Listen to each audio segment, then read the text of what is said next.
Joe Bandel, and I am the last Rosicrucian. Today we're going to talk about organic Gnosticism and scientific irrationality. Now this is there's some subtle things that are going on here, and they're really important because what's happening is a very important message is being hidden, destroyed in favor of a message that's just not working. And I'm going to try to explain what's happening here. But organic Gnosticism is the wisdom and intelligence of the vital life force of life itself, okay? And it's very organic. It happens on some of the deepest levels, and it happens with species. It happens with the interaction of life. And there's all kinds of life. There's plant life, animal life, insect life. And it is the circle of life that we need to be caring about.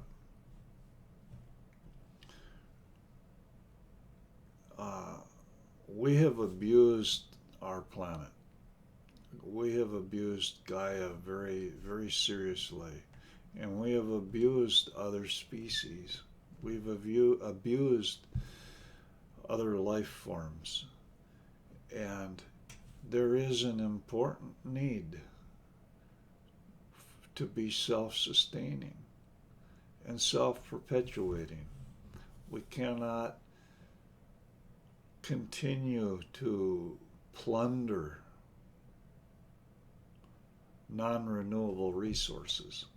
This is real. This is true, okay? And this is a reality that needs to be brought to attention, but not the way that it's currently being brought to attention.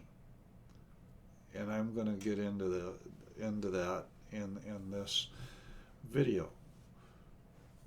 But one of the things that's the problem here is the concept of artificial intelligence, computers, and computer modeling. Now, I believe that life, that human intelligence, human awareness is pretty much based like a computer program, like Boolean logic. In other words, there's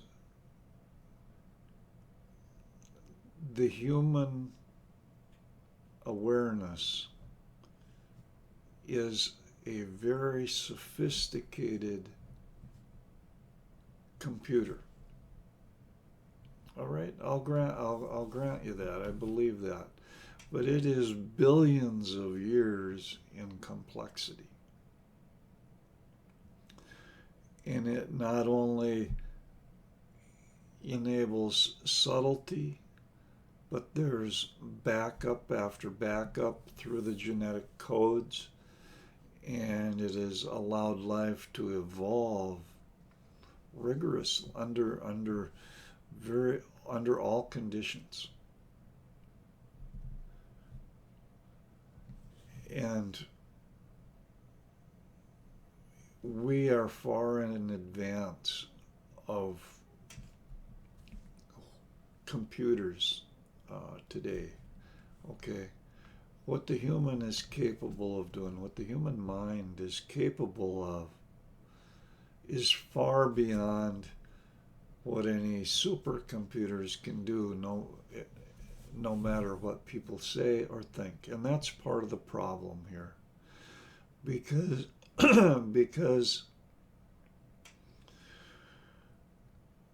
scientific computer modeling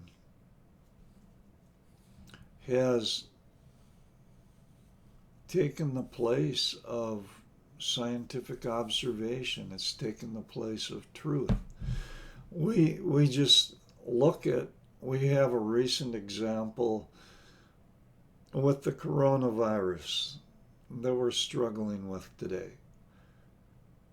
It's based, our reaction is based on computer models of what might happen.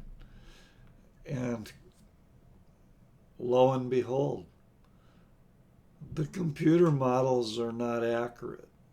They're not accurately reflecting what's going on. Garbage in, garbage out.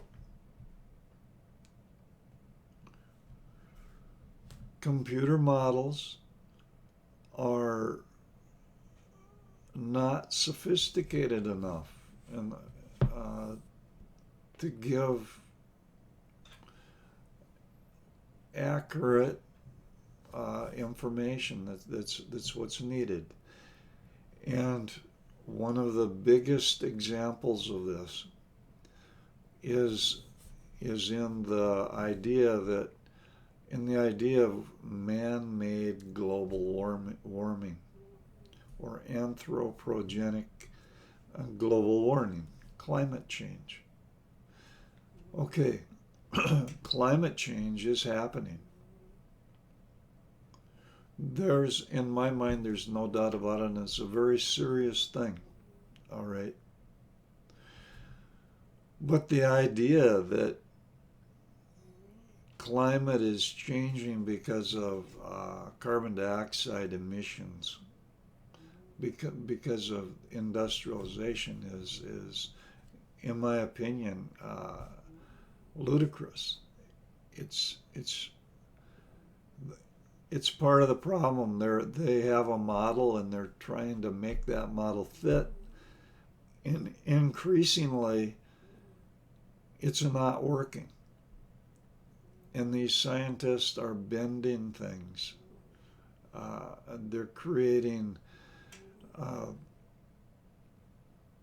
myth so that people will believe in a model that's broken. And as a result,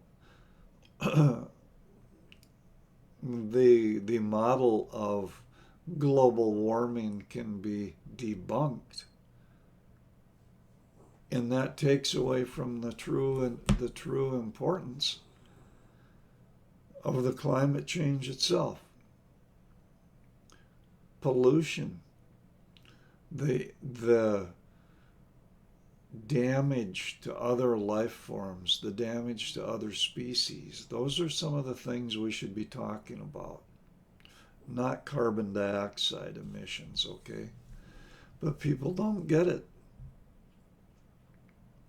And what's happening is this idea of man-made global warming through carbon dioxide, carbon emissions, carbon footprints. The theory has achieved an unchallengeable status. And the whole thing is based upon computer modeling. To the point where computer modeling takes precedence over observation and measurement. And the thing is, the observations that we are taking and the measurements that we are taking are not supporting the model because the model's flawed. And the whole thing is, the concept of climate change is not flawed, but the model they're using is flawed. This is what we got to figure out. They're trying to back a model that won't fly. We got to go down to the organic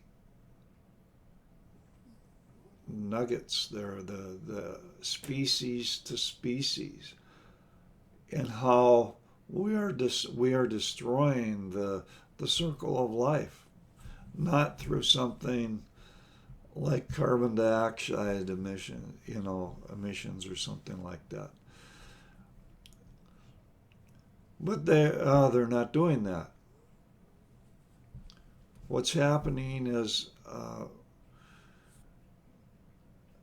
we have to allow the observations and the measurements to be real. Nature has the final say. Otherwise, it's just dogma. Otherwise, it's just a make-believe thing. And what they're doing is they're juggling the data by algorithms. Create a new algorithm. It doesn't matter if you're using an incorrect method anymore. If they come up with the right answer, they know the answer they want to come up with, which is climate change.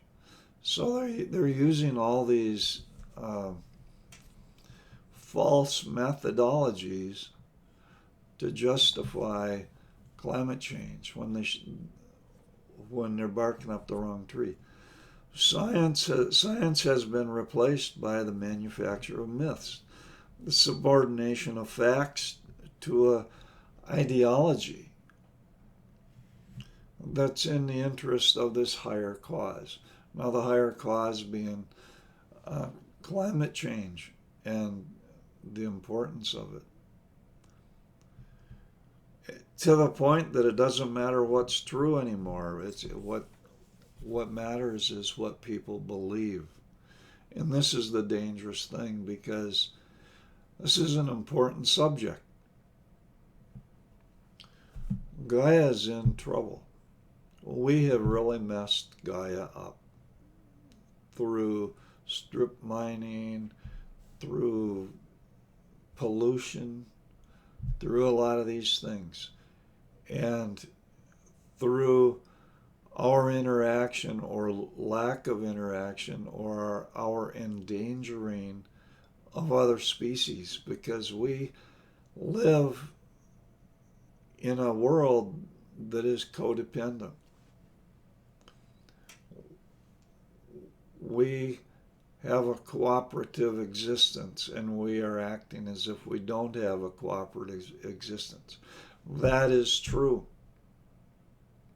But the idea of taking global warming as the flagship is really screwing up, because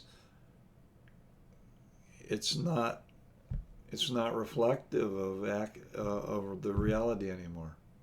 We need something that's more in tune with organic reality, something that's more in tune with chaos theory and actual life experience. And we need something that's from the heart.